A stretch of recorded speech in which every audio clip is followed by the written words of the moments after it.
कपड़े धोने वाली बहू। शादी के पहले से ही विभा को कपड़े धोने का बड़ा शौक था। कभी नल के नीचे तो कभी तालाब के पास। अरे मेरी नीली वाली लुंगी नहीं दिख रही है। विभा की अम्मा, कहाँ रखी है लुंगी? अरे वो तो विभा ने परसों ही धोकर रखी थी आपकी अलमारी में, देखो वहीं होगी। वो ना मैंने आज धो दी, मुझे लगा कि गंदी हो गई होगी। अरे कैसे गंदी हो गई थी? उसे तो मैंने पहना भी नहीं। हे भगवान, इस लड़की के कपड़े धोने की आदत से परेशान हो गया हूँ मैं। जितना तो घर में राशन नहीं आता, उससे कहीं ज्यादा डिटर्जेंट पाउडर का खर्चा है। इसकी शादी करवा दो, शादी जाए अपने घर में ही करे काम, फिर चाहे घर के कपड़े धोने हो या पूरे गांव के। हाँ ठीक बोल रही हूँ, देखता हूँ मैं कोई लड़का। वो दिन भी आ जाता है जब विभा को देखने लड़के वाले आ जाते हैं। लड़की मुझे अच्छी लगी। होने वाली सास कहती है, बेटी अगर कुछ पूछना है तो पूछ लो।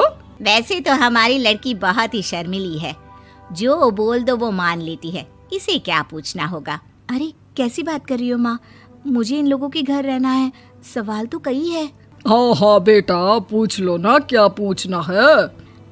आप लोगों के घर कपड़े कौन धोता है? सास का मुंह बन जाता है। देखो, अगर तुम ये कहना चाहती हो कि तुम्हें कपड़े धोने नहीं आते तो सुन लो, कपड़े मैं ही धोती हूँ, लेकिन तुम्हारे आ जाने के बाद मैं रुमाल तक नहीं धोऊंगी। अरे चुप रहना भाग्यवान, बहू बेचारी घर आई नहीं, उसे डराना शुरू कर दिया। वो क्या है ना बिटिया, अभी तक तो ये कल्लू की माँ ही धोती थी, लेकिन अब तुम्हारे पापा तो दहेज में वॉशिंग मशीन देंगे ही। तभी विभा की माँ बोल पड़ती है, सवाल भी पूछा तो क्या। वैसे भाई साहब, मशीन की तो फिर भी कपड़े धोने की कैपेसिटी होती है। मतलब जो बिटिया दे रहे हैं ना विभा, इसे कपड़े धोने का बहुत शौक है। ये आप लोगों के क्या, आस पड़ोस गांव मोहल्ले सबके कपड़े धो दे और उफ तक ना करे। बाहर देखा नहीं आपने कितने कपड़े सूख रहे हैं? सब हमारी बिटिया ने ही तो धोए हैं। बस भी करो ना माँ, शर्म आ रही इतनी तारीफ सुनकर। और तो और एक दाग निकाल कर दिखाओ तो मान जाऊं। हाँ अच्छा, माफ करना बेटा, मैंने गलत समझा। हमें तो रिश्ता बहुत पसंद है। और ऐसे जुड़ जाता है रिश्ता कपड़े धोने का शौक रखने वाली विभा का। उसकी शादी हो जाती है कोयला फैक्ट्री में काम करने वाले कल्लू के साथ। शादी के बाद अचानक विभा चिल्लाती हुई सास के पास आती है। सासू माँ, अरे सासू माँ कहाँ है आप? ये तो धोखा है, धोखा दिया आप लोगों ने मुझे। इसे ससुर के चक्कर के बारे में पता चल गया। अरे तो उसमें तुझे क्यों धोखा मिला है? अरे नल में पानी नहीं आता, कपड़े कैसे कब धुलेंगे?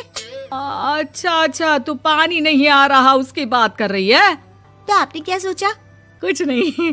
अच्छा, तेरी माँ ने कहा था कि कपड़े धोने का शौक है तुझे, याद आया मुझे। शौक बोलकर कपड़े धोने वाले मेरे जुनून को कम ना आके सासू माँ, कपड़ा धोना मेरा गुरूर है। तभी पति भी वहाँ आ जाता है। अभी मैंने इसे सनी देओल की फिल्म दिखाई है, उसी के डायलॉग मार रही है माँ। अच्छा सुन, साफ साफ बता रही हूँ, पानी सुबह 4 से 6 और शाम को 10 से 12 आता है, समझी? विभा टाइमिंग सुनकर हैरान हो जाती है। ये क्या भूतों का मोहल्ला है? सुबह 4 बजे उठकर कौन कपड़े धोता है? 4 बजे टंकी में पानी जाता है, फिर सारा दिन धोना ना, किसने मना किया? अरे कैसी बात कर रही हैं? 200 लीटर की टंकी में कितने कपड़े धो लूंगी मैं? सुबह ही उठ जाऊंगी मैं। अब क्या था, विभा सुबह 4 से लेकर रात के 12 बजे तक कपड़े ही धोती रहती। एक रोज सास पड़ोस से निकलकर कहीं जा रही होती है कि साथ वाली कहती है, हाँ कल्लू की माँ, जरा ये बताओ कि 2 साड़ी है, 2 ब्लाउज और एक पेटीकोट और एक नाड़े वाला लंबा कच्छा। हाँ तो? अरे तो क्या, कितना लोगी धुलाई ये बताओ। धोबन दिख रहे हैं हम क्या? हमारे पति सरकारी नौकरी से अभी रिटायर हुए हैं और बेटा सुपरवाइजर है कोयला फैक्ट्री में। धोबन समझ रखा है हमें? हाय रे कल्लू की अम्मा, माफ कर दो, वो तो मोहल्ले में यही सब बता रहे थे कि तुमने बहू को कपड़ा धुलवाने के काम में लगा दिया है। सास को पड़ोसन की बात सुनकर गुस्सा आ जाता है। वो घर पहुंचती है जहां घर के बाहर ही इतने सारे कपड़े सूख रहे होते हैं जितने कि किसी धोबन के घर पर। अरे ओ कल्लू की दुल्हन, बाहर निकल।